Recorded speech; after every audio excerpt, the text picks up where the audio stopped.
Plantão Médico Bandeirantes.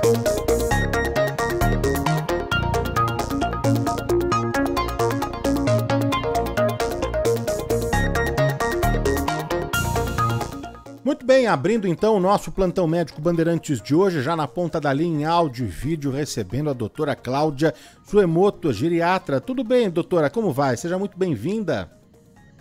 Tudo bem, muito obrigada pelo convite, é um prazer estar aqui hoje. Doutora, a gente vai falar, claro, sobre o Alzheimer, né? A doença de Alzheimer, mas já para a gente começar certinho aqui, não existe mais mal de Alzheimer. Isso caiu, né, doutora? Sim, a gente não usa mais esse termo, assim como não usa também demência senil, que seria outro nome que já foi usado no passado, justamente porque o nome correto é doença de Alzheimer, e isso também, de certa forma, ajuda a diminuir o estigma, que ainda é muito prevalente nessa doença, muito comum. E doutora, você sabe que nas últimas semanas, nos últimos dias, né, eu tenho acompanhado diversas reportagens, estudos, pesquisas científicas com boas notícias sobre a prevenção e o combate ao Alzheimer, né? Antes da gente falar desses estudos brasileiros e também dos Estados Unidos, da Universidade de Boston, que é super importante, eu sempre gosto aqui de contextualizar para a gente entender direitinho e destrinchar os assuntos, né? Cada tema. Como definição, o que é o Alzheimer, hein, doutora? Então, o Alzheimer, ele é o principal tipo de demência, né? Então, aí vem outra pergunta, o que é demência, né? Demência é uma síndrome, né, que envolve várias doenças, que é caracterizada por uma perda cognitiva, uma perda de memória, uma perda na capacidade de se comunicar, de planejar e executar tarefas, né, de cuidar de si próprio, né? E isso é a demência. E dentro das demências, a causa mais comum é a doença de Alzheimer. 60% a 80%, aqui tem um estudo nosso mostrando que talvez metade dos casos no Brasil sejam relacionados à doença de Alzheimer, né? Ela é um tipo de demência. Quando a gente fala em demência ou quando a gente fala em Alzheimer, a gente faz uma rápida associação com a perda de memória, por exemplo, né? Mas eu queria me aprofundar já nos sintomas, porque não é só isso, não é só a perda de memória, talvez seja o principal, não sei, a doutora pode explicar aqui pra gente, mas tem outros sintomas, especialmente na fase inicial, não, doutora? Perfeito.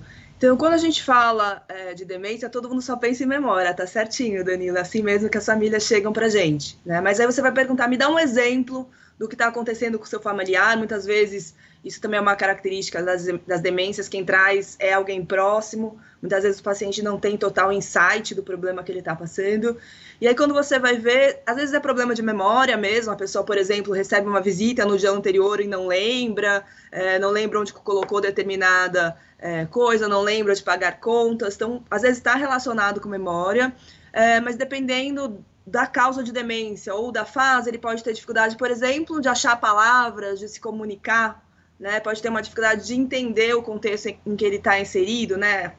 E compreender uma história e replicar. Ele pode ter dificuldade de fazer coisas simples, por exemplo, antigamente, é claro, ele cuidava das próprias medicações, sabia o horário, como tomava direitinho, e aí começa a bagunçar, a não se programar direito para tomar os remédios, se esquece, tome 2 vezes o mesmo remédio, veja que perigoso. Existe também uma outra característica da doença, é uma desorientação, tanto do tempo, não sabe que dia é hoje, mês, ano, dia da semana, e outra coisa comum é a desorientação espacial, a pessoa se perde, né? Ela que estava acostumada a ir e vir para determinados lugares, ela não sabe mais o caminho, chegando em determinado lugar que era conhecido, ela não lembra mais como se movimentar dentro desse espaço, como voltar, por exemplo, à sua casa. Então, é um conjunto, né, de queixas que podem estar acontecendo dependendo da causa da demência e da fase também. Então é uma junção de coisas, não é? Não é só a perda de memória, ou um lapso, ou um esquecimento que a gente já precisa associar ou ficar preocupado com o Alzheimer. Juntando tudo isso, aí sim fecha um diagnóstico de Alzheimer. É por aí, doutora? Perfeito, Danilo. Você falou uma coisa que eu acho que vale a pena a gente destrinchar um pouquinho, né? Não é qualquer lapso de memória que define demência, senão eu e você, com certeza, a gente já teve algum momento de demência, né? O que realmente é um divisor de águas é a perda funcional. Então, a pessoa fazia determinada coisa muito bem e, de repente, ela deixa de fazer, né? Eu dei alguns exemplos na minha fala anterior, por exemplo, cuidar do próprio dinheiro, das finanças. É uma atividade, de certa forma, complexa, né? Pagar as contas, deixar o saldo positivo, de repente ela começa a se atrapalhar e, é claro, isso tem impacto na vida da pessoa. O exemplo do remédio também é ótimo, né? Você não lembrar que você viu uma determinada pessoa que é conhecida para você e que vocês conversaram, você não lembrar do assunto que foi conversado e você repetir perguntas, o que aconteceu, aí eu te explico, depois você tem que perguntar de novo. Claramente isso não é o normal de uma pessoa, né? Tem uma perda de função e aí vem o segredo, que impacta o dia a dia, que atrapalha o dia a dia, né? Então esses lapsos são comuns, muitas vezes está relacionado à atenção, hoje em dia a gente vive com uma sobrecarga de informação, né? Mas quando acaba sendo repetitivo e atrapalha o dia a dia, aí a gente está falando de demência. E tem também uma mudança, ou pode ter também uma mudança de comportamento, doutora? Perfeito, Danilo. Você fez uma... Tá sabendo tudo já. Perfeito. Então, existe, sim, algumas mudanças de comportamento e variam de acordo com a fase da doença. No começo, é muito comum, para a maior parte das demências, uma apatia, uma perda de interesse de fazer as coisas, né? Outros sintomas muito comuns no começo são ansiedade e depressão, tá? Também alteração de sono é muito comum no começo da doença. A pessoa tem dificuldade para dormir à noite, tem muitos cochilos durante o dia, por exemplo. Com o progredir da doença, demência moderada, grave, a gente já começa a ver sintomas comportamentais, psiquiátricos muito mais floridos, né? Então, por exemplo, agitação, alucinação, né? Ver coisas que não estão lá, ouvir coisas que não estão lá, delírio de perseguição, de ciúmes, de roubo, né? Então eu tenho esse óculos, eu pus ele não lembro onde, e aí eu começo a achar que minha filha me roubou o óculos, ou pior, roubou coisa mais cara. Enfim, nesse sentido começa a ter sintomas muito mais floridos do ponto de vista de comportamento. Essa parte é bastante estressante para quem está em volta. Doutora, e a partir de qual idade, né, esses sintomas todos começam a ficar cada vez mais frequentes? 60 anos, 65, mais, menos? Tem gente que pode ter de forma precoce, como que é? É tudo isso, né? Então, o mais comum, se a gente falar especificamente de doença de Alzheimer, é a doença de Alzheimer de início tardio, que aí seria após os 65 anos de idade. Então, alguns números para a gente se localizar. Realmente, a gente tem falado cada vez mais de demência, de doença de Alzheimer, porque o envelhecimento é o principal fator de risco, né? Então, sobre os números, a prevalência, né, a frequência de doença de Alzheimer e outras demências aos 65 anos é por volta de 3 a 5%. E essa prevalência, ela dobra a cada 5 anos, de forma que numa faixa etária de 85, 90 anos, a gente pode ter uma prevalência de até 40, 50%, dependendo do estudo. Então, por exemplo, entre a faixa etária de 90 anos ou mais, 1 em cada 2 nonagenário, centenário terá demência, né? Então, aumenta de forma exponencial com a idade. Acontece antes dos 65 anos? Sim.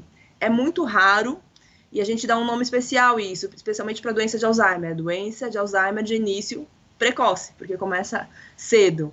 E muitas vezes as doenças de Alzheimer de início precoce, elas têm uma causa genética. Então tem um peso genético muito maior do que do estilo de vida. A evolução desses sintomas todos que a gente foi falando e a própria evolução da doença, ela é lenta, ela demora anos, décadas, ela é rápida já a partir dos sintomas iniciais para um avanço mais grave da doença, é rápido, doutora? Como que é a evolução? Então, depende muito do tipo de demência. Se a gente falar especificamente de doença de Alzheimer, que acho que é o principal foco, é bem lento. O início é meio borrado, né? A gente chama de insidioso. Você não tem uma data certa, começou hoje às 10 da manhã, no dia 6 de julho. Não é assim, né? Você não...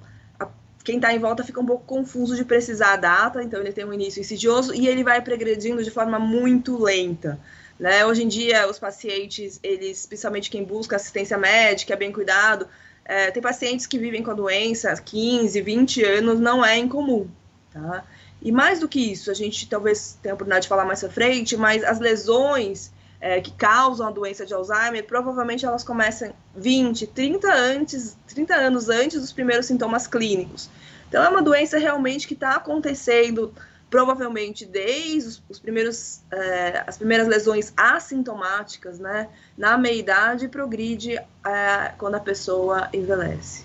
Muita gente participando aqui conosco, né? No chat do YouTube tá o Luiz Pazini, o Reinaldo Dias, o Antônio Freire, o Miguel Aguilera, Janete Shigaki, o Antônio Cipriano, gostou aqui muito da escolha do tema de hoje, a Edilene Soares também já está por aqui, a Ruteli Alves disse aqui: minha mãe tem Alzheimer e eu sou filha única, só Deus sabe a luta que está sendo, né? Muito difícil aqui, daqui a pouquinho a gente vai falar, viu, Ruteli, a doutora vai passar algumas dicas, né? Algumas orientações, algum tipo de ajuda, de conforto para esses casos, daqui a pouquinho a gente vai falar sobre isso tudo. O Sandro também está aqui, Sandro de Castro, e no WhatsApp, doutora, muitas perguntas sobre a questão, o fator hereditário, né? Uma preocupação aqui da Denise Corrochano, que escreveu aqui pra gente, e também da Cláudia Rosana de São Bernardo do Campo, que disse que a mãe teve Alzheimer e ela queria saber se é hereditário.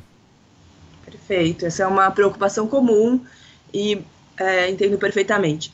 Então, vamos voltar um pouquinho na questão anterior. Depende de quando começou, né? Se é um caso que começou aos 50 anos, 55 anos, existe chance sim de ser genético, né? E o risco é maior, né? Por exemplo, de mãe para filha, de pai para filho, né? Porque é uma carga genética. Se você tem uma mãe que teve Alzheimer aos 80 anos, é muito menos genético e muito mais ambiental, né? Como ela viveu a vida.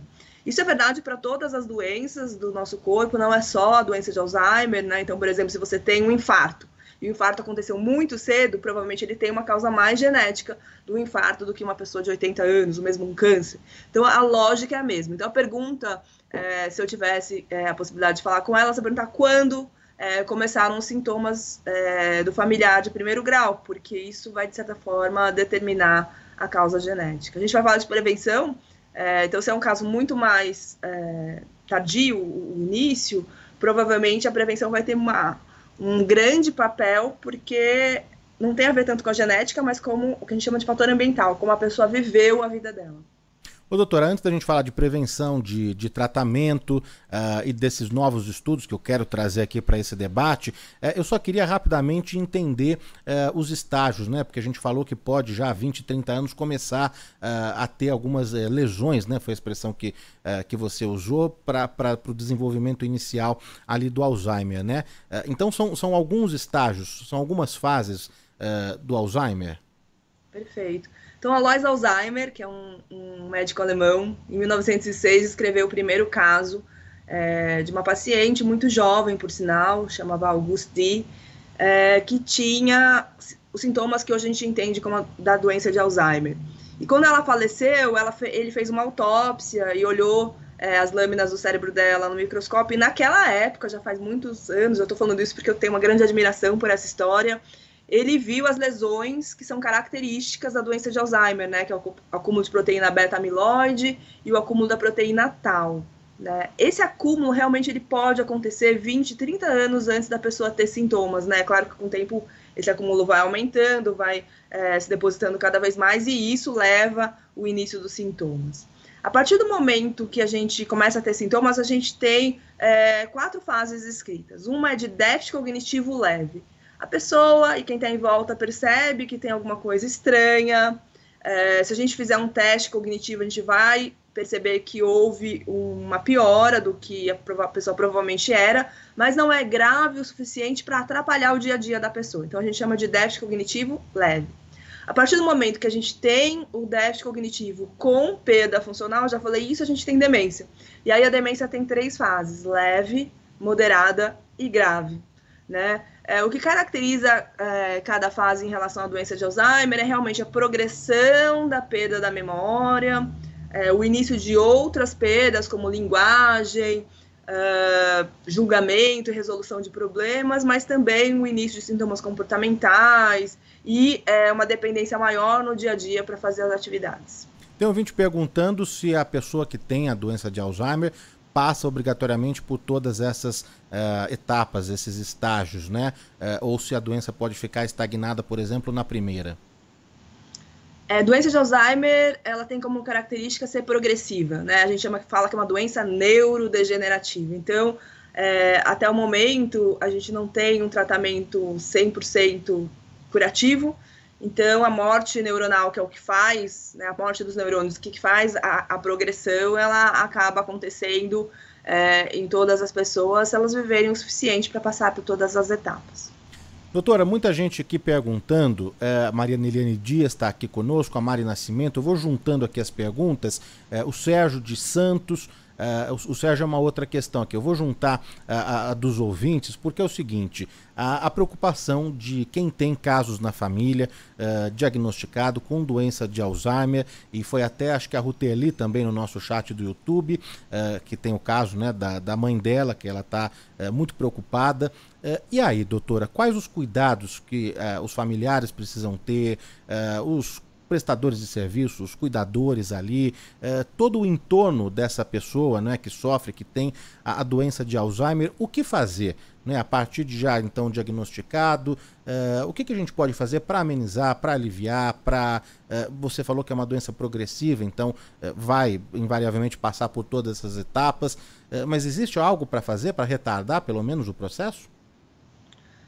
Bom, acho que tem várias coisas que eu gostaria de falar sobre isso. Primeiro, eu queria me dirigir a todos esses cuidadores, dizer que nós entendemos que é uma tarefa difícil, né? Um trabalho de 24 horas, 7 dias por semana. Me chamou a atenção da sua ouvinte que disse que é filha única. A gente sabe que cuidar de uma pessoa com demência é extremamente estressante, tá? É muito comum que o cuidador tenha ansiedade, depressão, se sinta isolado, sozinho, e isso é muito ruim para quem cuida e acaba até se refletindo no paciente também. Então, eu queria primeiro mostrar minha solidariedade e falar que é importante que essa pessoa busque apoio. Não é uma doença que dá para ter um familiar afetado e fazer tudo sozinho, porque é uma sobrecarga imensa, tá? Então, eu queria primeiro começar sobre isso. E a pessoa, ao procurar meios de ajuda, também melhora o cuidado do paciente. Então, acho que a primeira etapa, Danilo, é o diagnóstico, tá? Eu acho que cada vez mais, através de programas como esse, então agradeço muito você ter me chamado para conversar sobre isso, a gente vê que aquela história de que não há o que fazer é mentira, né? Mesmo que a gente não tenha um tratamento curativo, existe muito o que fazer. O diagnóstico ele tem que ser feito e existem várias etapas, né? A gente analisa a queixa, a gente faz testes cognitivos, a gente avalia a funcionalidade e a gente faz uma série de exames de sangue, de imagem do cérebro para tentar entender a causa e se tem alguma outra coisa que a gente possa ajudar a melhorar a memória. Por exemplo, o paciente pode ter doença de Alzheimer, mas ele pode também ter uma deficiência de vitamina B12. Se eu melhorar a vitamina B12, eu vou melhorar a cognição dele. Então é importante que a gente faça uma avaliação completa. Vitaminas, tireoide, anemia, função renal, hepática. Então, assim, precisa passar no médico, tá? Outra coisa, precisa fazer uma imagem do cérebro. Hoje em dia o melhor exame é a ressonância nuclear magnética, né? Porque a gente precisa ver se a causa é mesmo Alzheimer, se é uma demência vascular, que é uma causa bem importante aqui no Brasil, talvez a gente possa ter a oportunidade de falar um pouquinho sobre isso. Às vezes, os sintomas são super agudos e pode ser, é raro, tá? Mas outras doenças, um tumor, um meningioma, doenças mais raras, mas que podem estar levando a esses sintomas, né? E a partir do momento que você já fez a avaliação, tem o diagnóstico, já sabe, por exemplo, que é doença de Alzheimer, existem algumas medicações que não são curativas, mas ajudam a melhorar os sintomas cognitivos, melhoram também os sintomas comportamentais. Acho que essa é uma parte importante do manejo do paciente. E eu, como geriatra, não posso esquecer de falar, né, acho que nenhum médico deveria, mas o paciente com doença de Alzheimer, ele precisa, né, o paciente com demência, ele precisa de uma equipe multidisciplinar, idealmente, né? Por exemplo, fisioterapeuta ajuda em todas as fases, leve, moderada, grave, né? Na fase moderada grave, quando o paciente começa a ter algumas alterações de deglutição, começa a engasgar, fonoaudióloga, super importante. E por aí vai, né? Existe a neuropsicóloga que faz a estimulação cognitiva, que tem vários trabalhos mostrando que melhora a cognição. Então, assim, a resposta é longa, né? Posso até falar um pouquinho mais depois, mas a ideia é: não faça tudo sozinho, procure um atendimento médico e o melhor atendimento realmente ele é multidisciplinar. Então, mas a Denise aqui voltou a perguntar sobre remédios, né? Se existem bons remédios para o Alzheimer. cura não tem, mas esses remédios, esse tratamento vai trazer um maior conforto e bem-estar para esse paciente, é isso? Bom, eu acho que existem duas fases de tratamento, né? Eu faço essa área já há 20 anos e nos últimos 20 anos não teve nenhuma novidade, né? A gente tem usado duas classes principais de medicamento, que é um que aumenta a acetilcolina, outro que regula o glutamato, né? E eles melhoram a cognição na maior parte dos pacientes por um período, tá? Eles não revertem o quadro. Em alguns pacientes eles estabilizam por um tempo, depois volta a progredir, mas também contribuem para a melhora dos sintomas comportamentais muitas vezes. E além disso, como eu falei para você, existe depressão, ansiedade, agitação, tudo isso tem medicações específicas, né, antidepressivos, antipsicóticos que podem melhorar os sintomas. Então, existe medicações sintomáticas. Então, é isso que a gente vem fazendo ao longo desses anos todos, né, que a gente tem a disponibilidade dessas drogas que foram no começo dos anos 2000. Desde 2021, começou a ter várias aprovações, na verdade não são várias, são três aprovações nos Estados Unidos de drogas anti-amiloide, por isso que fiz questão de falar sobre o Dr. Alzheimer e as lesões que ele descobriu na August Dean, né? Então, como eu falei, uma dessas lesões dessas proteínas que se acumulam no cérebro é amiloide, e hoje em dia existem algumas medicações que retiram esse amiloide do cérebro, e eles mostraram efeitos modestos na desaceleração da progressão. Tá? Essas drogas não estão disponíveis no Brasil ainda. Na verdade, a terceira delas foi aprovada pelo FDA, né, que é o órgão regulatório dos Estados Unidos, na semana passada, e ainda não tem uma previsão certa de quando essas medicações estarão disponíveis no Brasil. A gente acredita que até o começo do ano que vem. O Luiz Fernando da Praia Grande está aqui participando conosco, Maurício Vilela do bairro de Genópolis. Gostaria de saber, doutora, se procede a informação que o Alzheimer pula uma geração. Ele explica aqui, livra o filho, mas pega o neto, por exemplo. Isso é mito ou é verdade? É mito, é mito. Como eu falei para vocês, depende muito da idade de início, se for uma carga genética importante. Existem alguns genes descritos, alguns deles são extremamente penetrantes, né? Principalmente do Alzheimer de início precoce. Para o Alzheimer de início tardio, tem uma certa carga genética pequena, né? O gene principal é a polipoproteína E, alelo E4, mas ela não tem uma penetrância muito grande, não é o suficiente para pular uma geração, isso realmente é mito.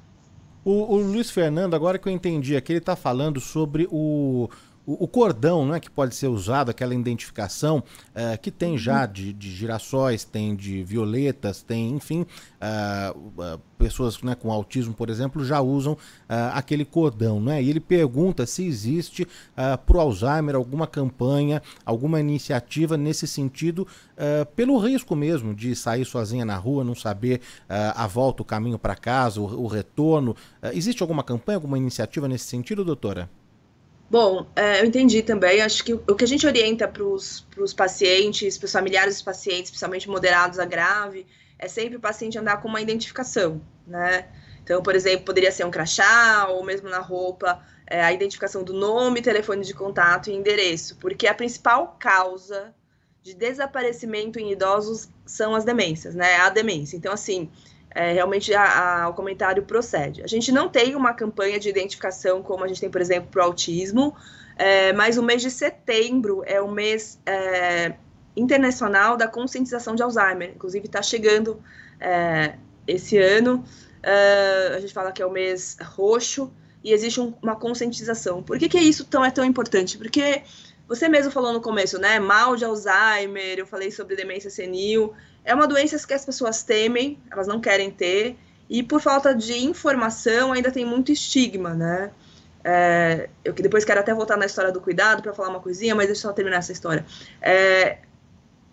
Antigamente se falava que a pessoa está demente, no sintoma de que você está louca, então existe uma série de estigmas que envolvem a doença, e o mês de setembro também tenta falar sobre algumas coisas. Primeiro, esquecer não é normal do envelhecimento.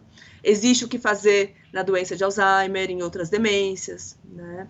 E a importância de a gente mostrar uma rede de apoio para esse cuidador que sempre é afetado, né? Então, nesse sentido, é super importante. E voltando na pergunta do cuidador, claro, eu lembrei de uma coisa que eu queria falar bem rapidinho.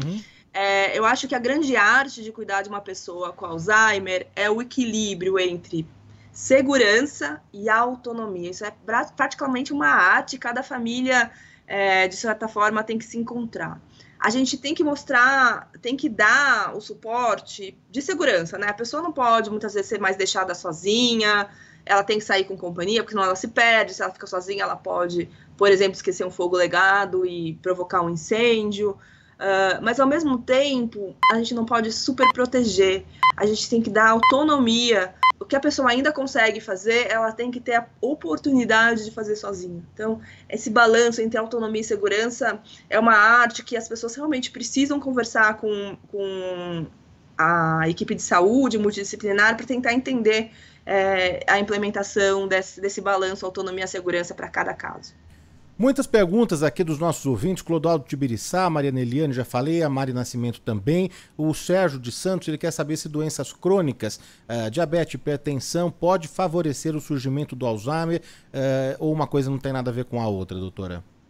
Bom, acho que agora chegou a hora de falar de prevenção, né, Danilo? Fico muito feliz. Tem tudo a ver, tá? Tem um trabalho que foi lançado em 2020 que é muito legal, de um grupo que chama Lancet Commission, que estimou que 40% dos casos de demência no mundo são secundários a 12 fatores de risco. E esses fatores de risco incluem, como seu ouvinte falou, hipertensão, diabetes, hipertensão, diabetes, obesidade, consumo excessivo de álcool, depressão, isolamento social, baixa educação, perda auditiva, né? São 12 fatores.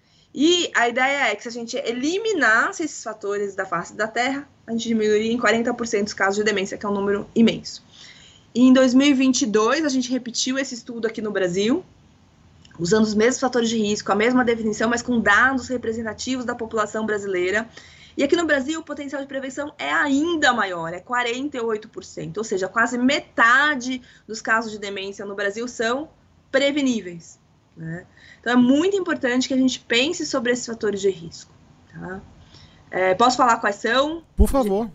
Pois não. Então, o principal no Brasil é a baixa escolaridade, principalmente no começo da vida, né? A função cognitiva, a gente começa a desenvolver ela provavelmente dentro do útero da nossa mãe. Existe um boom de ganho cognitivo na primeira infância, adolescência, até o começo da idade adulta, né? E a educação e a estimulação cognitiva fazem com que esse aumento da função cognitiva seja maior, né? Então, quanto mais, melhor. Na meia-idade, que é dos 45 aos 65 anos, a gente tem, como o ouvinte falou, hipertensão, obesidade, perda auditiva, um fator muito importante no Brasil, traumatismo craniano e consumo excessivo de álcool, né? Acima dos 65 anos, tabagismo, diabetes, depressão, isolamento social, inatividade física e poluição ambiental. Então, veja que gama enorme de fatores que a gente poderia agir para prevenir demência aqui no Brasil e em outros locais do mundo. Ô, doutora, e aí, claro, além disso tudo, não é, que é fundamental, é importantíssimo, é prioridade mesmo, né? Ter uma alimentação balanceada, evitar o cigarro, o álcool, né? Enfim, tudo isso que já foi dito. Tem alguns exercícios também, né? Tem algumas coisas que a gente pode incluir no nosso dia a dia para ajudar a aumentar as conexões, não é? As conexões criadas, não é? Então, jogos de tabuleiro, a leitura, palavra cruzada, tudo isso mantém a mente ativa, o que faz também que você possa retardar ou até prevenir mesmo o aparecimento do Alzheimer, não? Com certeza, né? Então, a estimulação cognitiva é importante em todas as fases da vida. E é tudo isso que você falou, acrescentaria também tocar um instrumento, tem muito trabalho mostrando isso, aprender uma nova língua. O segredo, Danilo, é que seja prazeroso para a pessoa, mas não pode ser uma coisa muito confortável. Eu não sei se você... Acho que todo mundo já teve essa experiência, por exemplo, você está aprendendo uma atividade cognitiva nova. Para mim é programar, estou aprendendo a programar ultimamente. E para mim não é fisiológico, dói um pouquinho até o cérebro, entre aspas, porque eu tô sempre puxando, eu tenho que ler várias vezes, eu tenho que, né, aqueles códigos vermelhos dizendo que não tá bom, ele causa desconforto para mim. Mas é essas atividades que causam um certo desconforto, porque eu tô aprendendo uma coisa totalmente nova, é que traz estimulação cognitiva. Esse é um pouco o segredo. Para mim é muito fácil, por exemplo, sei lá, algo que seja muito automático, ele não vai gerar o mesmo efeito. Então, esse é o segredo. E uma coisa que eu queria acrescentar, que é um pouco contraintuitivo, mas um dos grandes formadores de novas sinapses e de melhora da circulação cerebral também é o exercício físico, tá? Existem muitos trabalhos com várias modalidades de exercício físico mostrando melhora no desempenho dos testes, mas também na estrutura do cérebro, que é uma coisa muito, muito incrível. Tem muitos assuntos aqui ainda para tratar, espero que dê tempo aqui. Tem um ouvinte perguntando, é o Luiz Carlos do Guarujá. Ele quer saber do que aconteceu com o ator Bruce Willis, não é? São coisas diferentes. No caso do ator Bruce Willis, não foi Alzheimer, não é isso, doutora? É uma outra coisa, né? É uma outra coisa. É uma demência, tá dentro do guarda-chuva, mas é uma causa diferente, chama demência frontotemporal, né? Então, é realmente uma outra proteína que se acumula, ela privilegia a destruição de certos neurônios, né, na região frontal e temporal do cérebro e causa outros sintomas. Aí a memória não é mais a estrela, mas principalmente sintomas comportamentais, alterações de linguagem. A Maria Marinheiro, do bairro do Ipiranga, está aqui conosco, e o Sidney e a Estela, de Florianópolis, estão aqui também, acompanhando, ouvindo a gente em Florianópolis, e tem mensagens de áudio. Dá tempo da gente colocar duas aqui de áudio. Vamos lá, vamos ouvir. Danilo, bom dia. Danilo, eu estou nessa fase, eu fico desesperada. Eu esqueço as coisas, eu esqueço onde coloquei. E eu fico muito preocupada. Já fui ao médico, o médico já fez exames, falou para mim que eu não tenho nada, que isso é somente falta de atenção, que eu tenho muita coisa na minha cabeça, cuido de muita coisa e meu cérebro está cansado. Eu fico muito preocupada. Pede para a doutora me dar a nós esse esclarecimento. É normal a pessoa esquecer porque está com a mente cansada? Delmira de Santos. E aí, doutora? Bom, excelente colocação. Acho que essa é uma grande... Existe uma pesquisa mostrando que o Alzheimer e outras demências é o maior medo das pessoas que estão envelhecendo agora, né? Acho que esse é o impacto da doença hoje em dia. Bom, o que a dona Demília está contando é muito comum, tá? É por isso que é importante passar por uma avaliação médica detalhada. Tem algum sintoma de depressão, de ansiedade? Se sim, deve ser tratado, né? Isso, é claro, eu não posso fazer por aqui. Ela precisa realmente... Eu sei que ela já passou, mas o médico tem que fazer um enfoque especial nesses sintomas, porque essa falta de atenção, por exemplo, quando a gente está ansiosa ou deprimida, a gente não está prestando atenção no momento agora, né? E é normal que eu não lembre o que eu falei aqui se eu não estou prestando atenção, né? Então, estar presente 100%... ele está ligado a lembrar o que aconteceu depois. Então, essa é uma parte, tá? Então, é preciso entender. E como falei antes, tireoide dá cansaço, tem que ver se a tireoide está boa, se a vitamina B12 está boa, ácido fólico, enfim. Tem uma série de coisas que a gente precisa ver. Uma coisa que eu queria falar só rapidinho, existem alterações que a gente chama de usual do envelhecimento, né? Então, existe um pico de cognição que acontece bem cedo, acontece na terceira década, por volta dos 25 anos. Depois a gente tem uma perda gradual e progressiva, que não é demência, é normal do envelhecimento. E é uma perda principalmente em atenção e velocidade de processamento. Ou seja, a gente tem dificuldade de prestar atenção em 20 coisas ao mesmo tempo, que a gente conseguia quando a gente era criança, né? Criança é super ligada. E a gente também fica um pouco mais lentificado, né? Isso pode ser do ponto de vista motor, mas também da mente. Eu vou lembrar determinada informação, mas não vai vir assim às vezes. Vai demorar 2, 3 minutos. Eu tô lá, de repente vem o que eu queria lembrar. Isso é o usual do envelhecimento e não é uma demência. Ô, doutora, eu queria trazer aqui nessa reta final aqui do nosso bate-papo, mas eu queria trazer duas pesquisas recentes, estudos, um de brasileiros, cientistas brasileiros, e outro de cientistas americanos, né, de Boston, nos Estados Unidos, né? esses cientistas da Universidade de Boston, eles criaram uma abordagem aí inovadora que permite detectar sinais precoces do Alzheimer, não é? E isso com base na maneira com que eles conversam. Achei fantástico aqui, porque eles acabam usando a inteligência artificial para isso, né?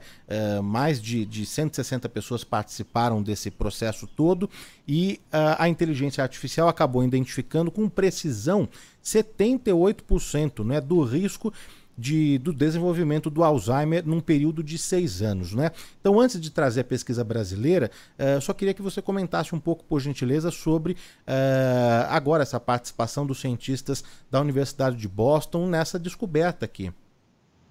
Bom, isso com certeza vai acontecer e vai estar implementado em muito pouco tempo.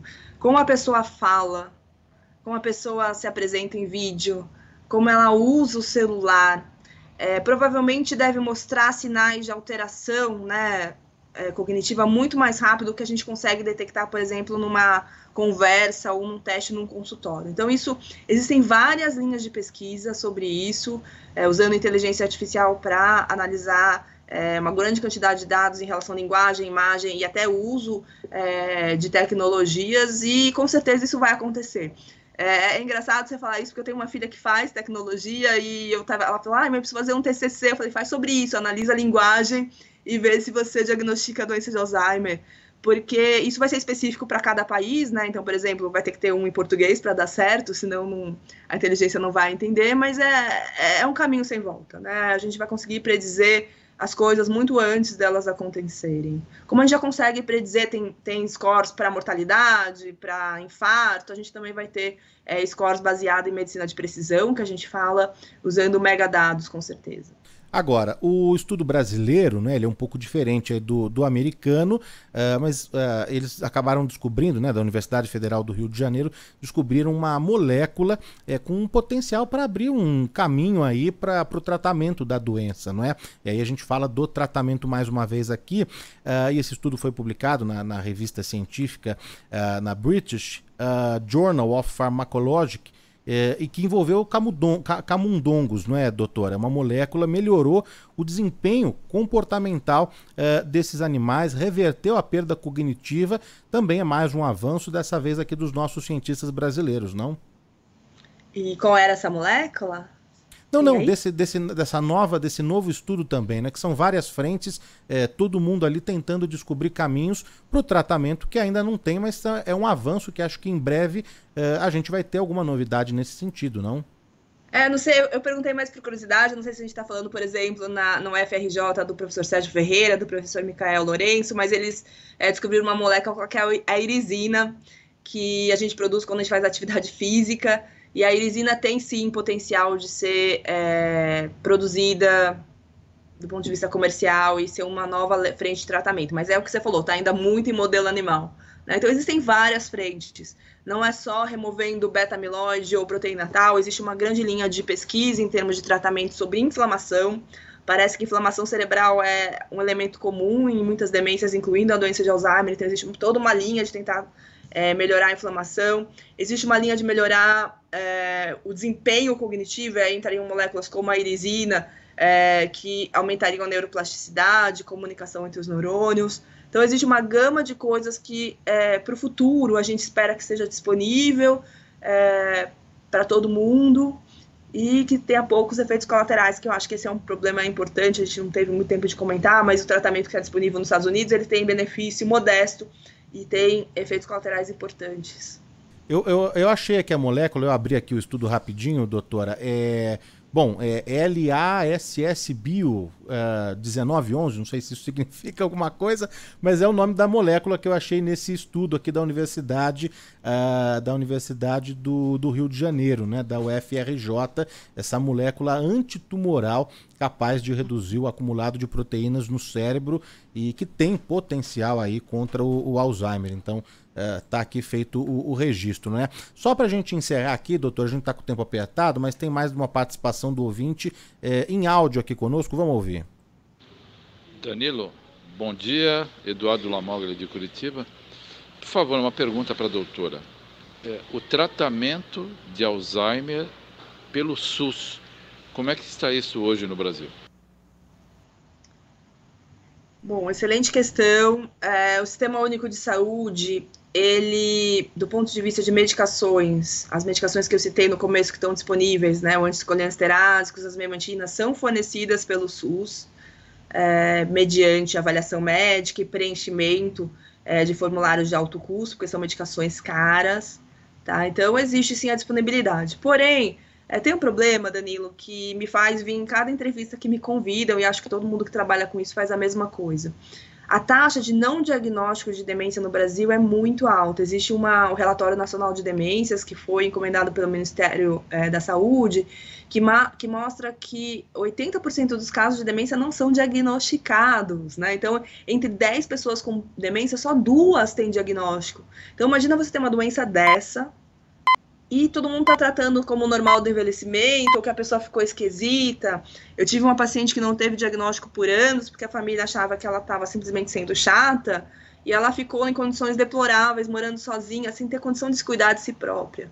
Então, o grande problema atualmente, eu não entendo que sejam as medicações em si, mas dar esse pontapé inicial de levar a pessoa para uma avaliação médica, fazer o diagnóstico, ver se tem alguma coisa associada, e aí sim entrar as medicações necessárias. E aí que é difícil, né, doutora? Tem vários relatos aqui dos nossos ouvintes, deixa eu ver se eu acho aqui rápido no chat do YouTube, o José Braga, né? Tem também a agressividade do paciente, aqui no caso de receber um determinado tipo de cuidado.